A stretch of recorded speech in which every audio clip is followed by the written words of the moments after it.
بچے نے کہا کہ میں اللہ کا بندہ ہوں، اس نے مجھے کتاب دی ہے اور نبی بنایا ہے، اور میں جہاں ہوں اور جس حال میں ہوں اس نے مجھے صاحب برکت بنایا ہے، اور جب تک زندہ ہوں مجھ کو نماز اور زکوٰۃ کا ارشاد فرمایا ہے، اور مجھے اپنی ماں کے ساتھ نیک سلوک کرنے والا بنایا ہے اور سرکش و بدبخت نہیں بنایا، اور جس دن میں پیدا ہوا اور جس دن مروں گا اور جس دن زندہ کر کے اٹھایا جاؤں گا مجھ پر سلام ہے۔ یہ مریم کے بیٹے عیسیٰ ہیں، اور یہ سچی بات ہے جس میں لوگ شک کرتے ہیں۔ اللہ کو شایع نہیں کہ کسی کو بیٹا بنائے،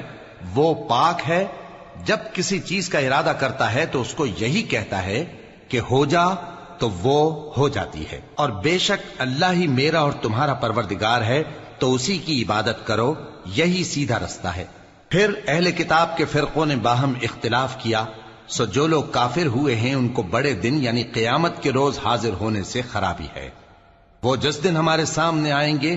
کیسے سننے والے اور کیسے دیکھنے والے ہوں گے، مگر ظالم آج کھلی گمراہی میں ہیں۔ اور ان کو حسرت و افسوس کے دن سے ڈرا دو جب بات فیصل کر دی جائے گی اور وہ غفلت میں پڑے ہوئے ہیں اور ایمان نہیں لاتے۔